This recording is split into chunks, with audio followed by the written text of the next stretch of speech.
Hi, I'm Femi OK. Today on the stream, we are going to focus on the latest series of attacks on Muslims in India. Some of the accounts you will hear are disturbing, so you may decide that this show is not for you. We start our discussion with Aparna Bose, who's a journalist. There has been significant rise in communal violence and attacks against religious minorities across India in the last few years. Jahangirpuri violence in New Delhi is the latest out of them. What's worrying is the lack of principle of neutrality on the side of the authorities, because instead of punishing the perpetrators equally, we have seen that the states are having selective approach towards these sort of incidents. And because of this reason, the religious minorities, particularly those who have been hit by the recent spate of violence, share that they feel unsafe in this country.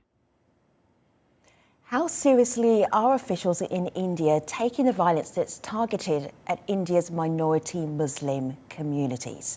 Let's have a listen to our guests who are joining us. They will have their own takes. Arthur, Kavita, Vikram, so good to have you here on the stream. Arthur, please introduce yourself to our international audience. Tell them who you are and what you do. Hi, my name is Arfa Khanam Sherwani. I work as a senior editor with a news portal called TheWire.in. It is India's largest digital platform. I have been a journalist reporting on politics for the past 20 years. I have been living and working out of New Delhi, especially reporting on politics, policy, and issues of Indian minorities, more specifically Muslims. Good to have you on board in our discussion. Hello, Kavita. Welcome to the stream. Please introduce yourself. I'm Kavita Krishnan, and I'm a communist feminist activist. I'm a Politburo member of the Communist Party of India Marxist-Leninist Liberation, that's CPIML Liberation, and I'm also the secretary of the All India Progressive Women's Association. And Vikram, welcome to the stream. Please introduce yourself to the audience, tell them who you are and what you do. Thank you very much. I'm Dr. Vikram Singh, former Indian Police Service Officer, Director General of Police Uttar Pradesh, and currently Chancellor, Noida International University, guiding PhD scholars taking classes of environment, criminal jurisprudence, and other allied subjects. Thank you. Thank you very much. Thank you, guests. So you have met our panel. If you're on YouTube, I know YouTube is very busy right now. The comment section is for you. Your comments, your questions, be part of today's discussion. I'm going to start in New Delhi in April. So Arthur, I'm going to ask you to have a look at this video and tell me your thoughts. I want to know what kind of attacks are happening and when. So this is a procession, a Hindu procession that went past a mosque, and the Muslims in the mosque reported that this is what happened to them. Is this typical? Let's have a look. Let's have a listen. Yesterday, the rally came out 3 times. It was not a rally, but a threat in a way. I will call it a procession of violence. They were brandishing swords and knives and chanting slogans, "Long live Ram." You cannot call it a rally because there used to be rallies when there has been brotherhood amongst us. When they reached near the mosque, they started shouting, "If you want to stay in India, you will have to chant Ram Ram or go to Pakistan." Remove the mic from the mosque, close the meat shops. There were some boys who couldn't tolerate this, and God knows what happened. Why were they brandishing swords? What was the need? Arthur, I ask you about this because you are based in New Delhi. That procession was in New Delhi. That violence happened quite recently. Are we seeing an increase in attacks on Muslims? Is this unusual? This is unusual, but at the same time, very usual, I would say. But let me just talk about this particular rally. And this particular rally, the third one, this gentleman is referring to, it is by Delhi police. They've said that this was illegal. And still, you know, these people, they carried out this rally. So what is happening right now in India is completely unprecedented. I mean, Femi, I have not seen it in the last 20 years of my career. And people who are older than me, they are saying that since the time of independence and since the assassination of Mahatma Gandhi in 1948, these are perhaps the most serious, more grim times, and maybe the most serious challenge to Indian democracy and Indian secularism that we are facing. So this pattern is very clear. This gentleman, what he's trying to say here is that what happens is that the Hindu festivals, which used to be earlier an occasion for the communities, different religious communities, to come together and celebrate, now they are weaponizing those very festivals, we saw it first in Madhya Pradesh, which is a central state in India, that there a group of people, they were passing by Muslim localities, and that is deliberate. Let me tell you, this is not some innocent religious processions that are going on. They make sure that they go there, they provoke them. The songs that they are playing are outrightly insulting to Muslims in general, Muslim women in particular. In fact, if this is not enough, there are young Hindu boys who are dancing to the tunes of songs where they're outrightly abusing Muslims. So basically, they're so drunk on hate that they are dancing to the songs which are hateful, literally abusing Muslim slurs. And then what happens is that they wait for a minimum reaction from the Muslim community. When there is a minimum reaction, like say if a couple of people are throwing stones or something, then the police comes in, arrests those people who reacted to that bullying and provocation and insults. And if this is not enough, what happens is then the state comes in with all its power, with its bulldozers, and demolishes the houses and shops of Muslims. So if we are trying to convey here that this is some kind of a communal violence, I would say India has had a history of communal violence, but what we are witnessing right now is no short of state persecutions of Indian Muslims. I was very careful not to use that phrase, communal violence. I want to put a couple of ideas to you, Vikram. Arthur says people are drunk on hate. Very grim, serious time in India right now for the Muslim minority. As somebody who has deep experience in the police force in Uttar Pradesh, you're Director General of the police force there. How are you seeing this? I'm going to say it's an uptick in violence, but you can tell me how you see it. What's going on and what kind of attacks are you seeing? Femi, it's very painful to see this communal disturbance because I would rather say all the legal ingredients of communal violence are there. And the ineptitude and the inefficiency displayed, I have never seen something like this ever. And when I say that the permission was not granted, as Arifa has mentioned, that if a permission is not granted, it is the job of the police to ensure that the procession is not taken out. There should be absolutely no arms, even the slogans that are chanted during the course of the procession. Ram Navami is one of the most peaceful festivals in the country. And to have this kind of mayhem and violence is absolutely unacceptable. Now it was the job of the police to regulate the procession. If there's no precedence of such a procession, it should not have been allowed. And of course, no weapons, no incendiary and no provocative slogans. Then when you go before a mosque, it is the job of the police to ensure that the procession moves away fast. And if there is a namaz, that is the Muslim prayers that is going on, and the imam is reciting the khutbah, that is the sermon, that khutbah should not be interrupted or disrupted by loud music, sloganeering, etc. And the police should jolly well ensure that the procession passes off the mosque. And that is the time the police should act as a buffer with respectable people from both the communities trying to act as a buffer so that there is no disturbance. Now, if the procession has weapons, it is unacceptable. If they are provocative slogans, it is unacceptable. If the rooftops have petrol bombs, weapons and brickbats, it is unacceptable. I would say that I am very disappointed at the inefficiency of the local police, and not only the Delhi police, at Khargaon, at Karauli and elsewhere. These riots have not happened just in Jahangirabad or in Rajasthan. They have happened at 10 places, adding Jahangirpuri, and they have added to 12 communal riots. It is not one. And the pattern and the basic foundation appears to be the same. It seems that they are working on a particular plot, a particular scheme. And I had expected a lot more from the law enforcement agencies. All right, so... Can I... Yeah, Kavita, go ahead, please.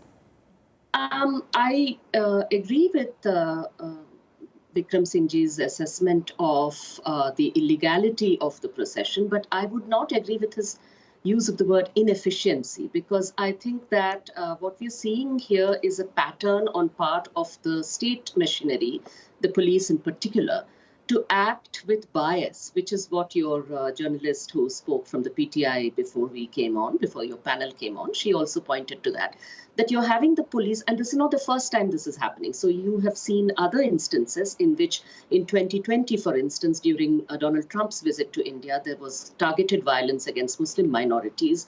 And over there, the arrests have been by the Delhi police. And Delhi police, remember, is not a state police. It comes directly under the Modi regime, under Narendra Modi's right-hand man, Amit Shah, who is the Home Minister.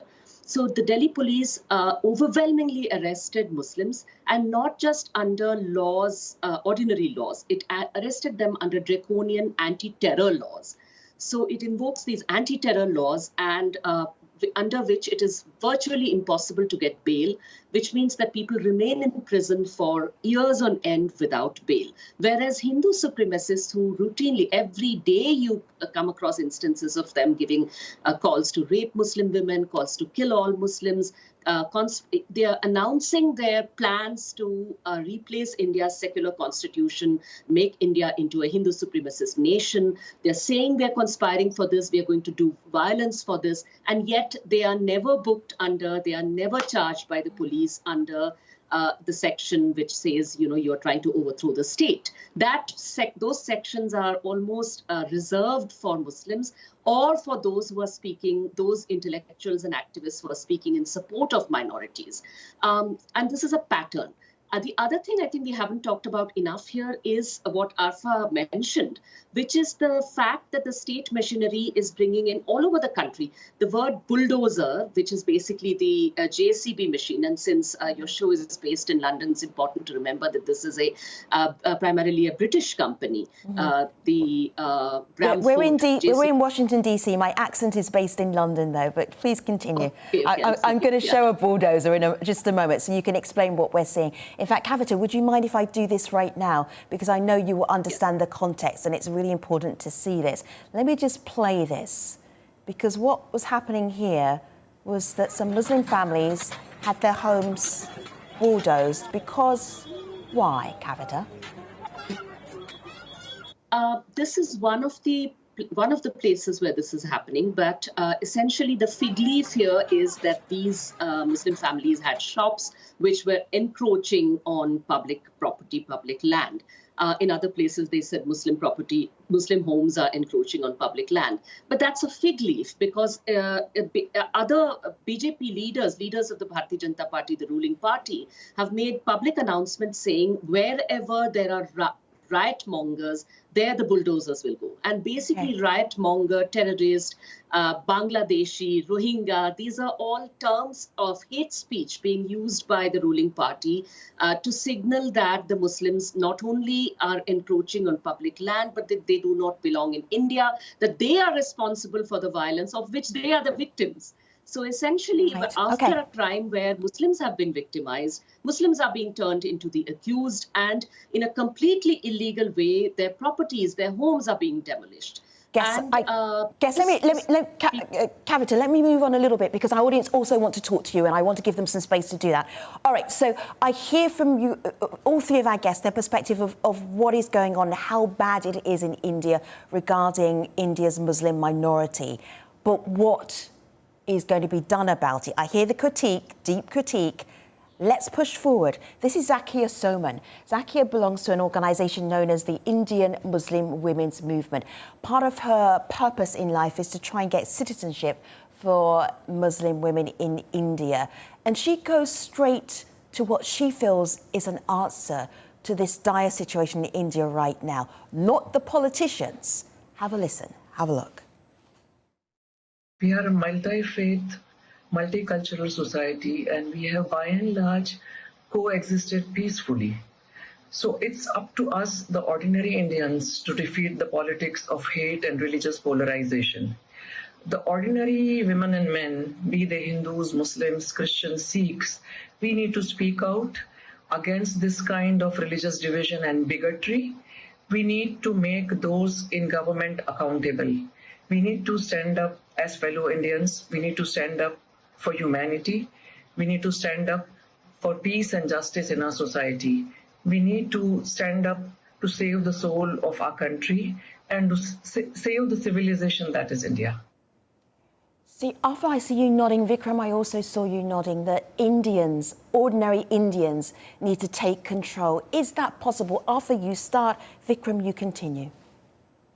I think I only partially agree with what Zakia is saying, that she's saying all of us need to stand up. I would say the victims of this entire violence, they do not have the power. They are so busy saving themselves, saving their skin, saving their lives and their livelihoods, that they do not really have, and they are not party to whatever is happening. I think it is entirely on the shoulders of the Hindu majority. In fact, I recently did a program where I said that it is a 9/11 moment for India's Hindus, where every good Hindu should get up and stand up and get counted and say, you cannot do this in my name. You cannot do this under the name of my religion, on the pretext of saving me, my community, and my religion. So it is that, I would say, it is that significant a moment. But besides that, what Zakia was saying is that how we can come out of this, I would say I do not really see. I mean, there's only tunnel. I do not see a light at the end of the tunnel, because we are still inside the tunnel. You don't see how this can be dealt with. Let me go to Vikram though. Vikram, when Zakia says it's the Indian people can solve this challenge. Your thoughts about how does India get out of this incredibly tense situation it is in right now with its minorities? I would say that I salute Zakia for the profound words of wisdom that she has just said. And I would say that every Indian has today to make a principled stand. I have seen days which were much worse, but today there's hope, even in the present context.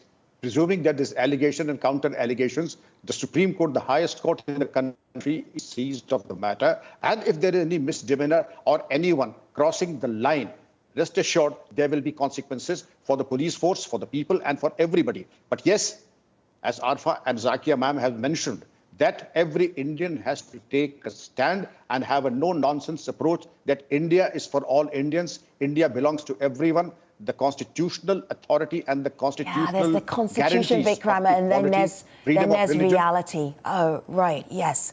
Because if the constitution was adhered to, we wouldn't even be having this conversation. Kavita, go ahead. That's exactly the problem. See, Vikram just mentioned the Supreme Court and India's courts. The problem is that the degree of bias basically goes to the courts as well.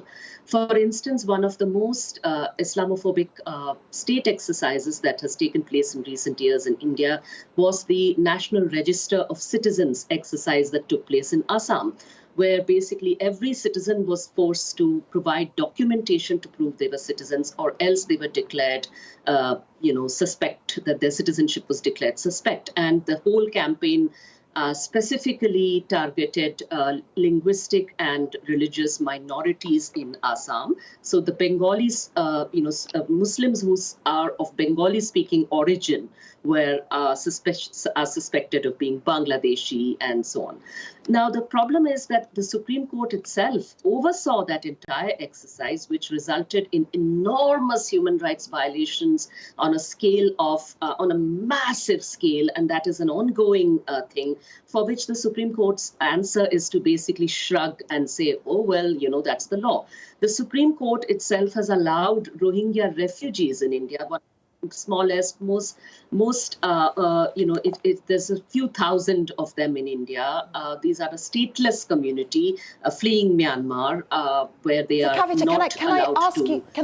not allowed to have citizenship. Let me just ask you this. They are in India, they are being targeted and deported in violation of Indian law. Because Arfa says she does not see light at the end of the tunnel. Kavita, hold tight for a moment. Kavita can't hear me. Hold tight for a moment. Arfa says she does not see light at the end of the tunnel. She does not see how do you address this dire situation right now that India is in. Are you saying the same?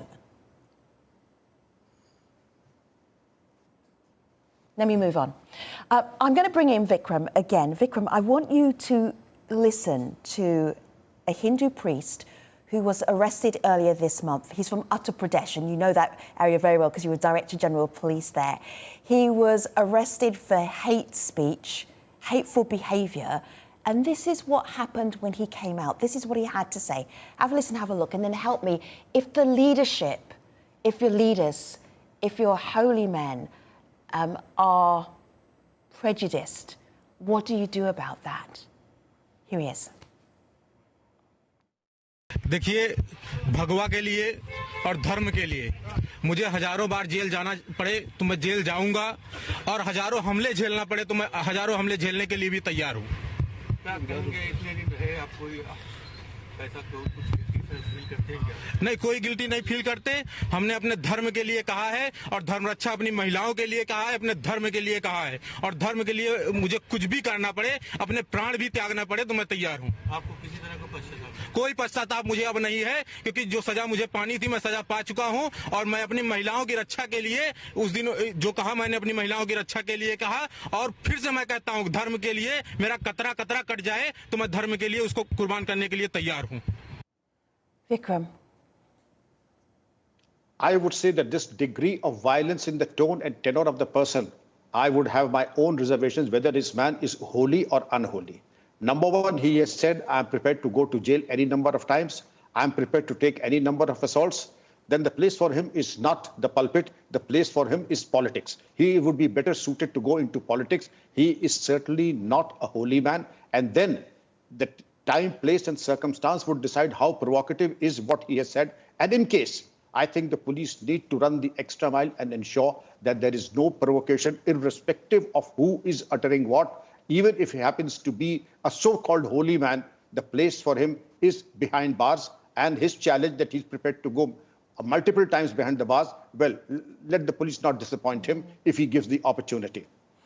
All right, so often in this conversation, when we're talking about violence against minorities in India, certainly in most recent years, a lot of the responsibility has been laid at the feet of the ruling party, the BJP.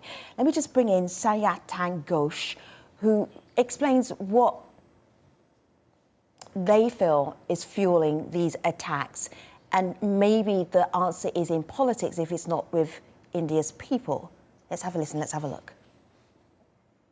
Violence against the Muslims in India is increasing for mainly two reasons. First, the ruling regime of India, which is the Bharatiya Janata Party, its ideology belongs to its parent organization, the Rashtriya Swayamsevak Sangh, or the RSS, which believes that India should become a Hindu nation.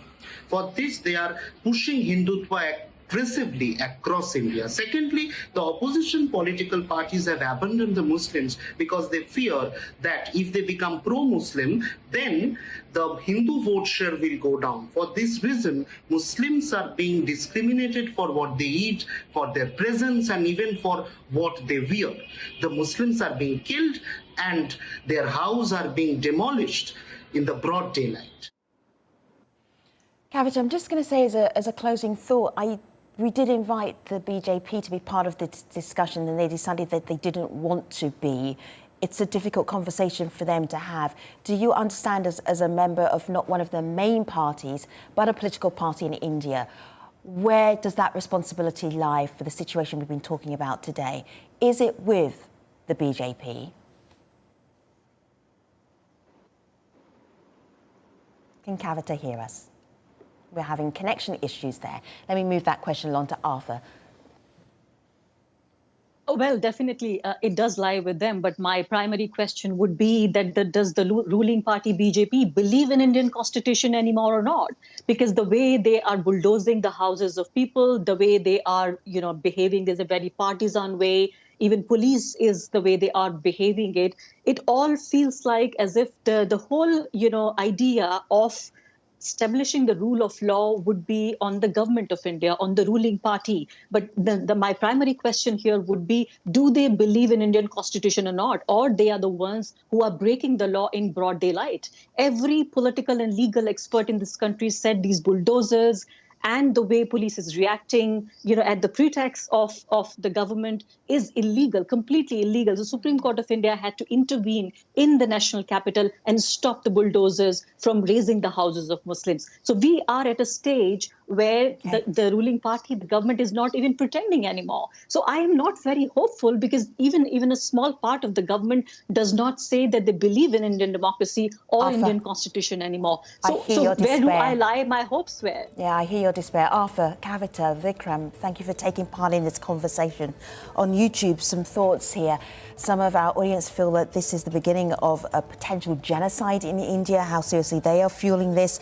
And Faisal says, hate politics is on on the rise and party in power is playing this card very dangerously. This conversation is not over yet, but for today, for this broadcast, it is. Thanks for watching. I'll see you next time.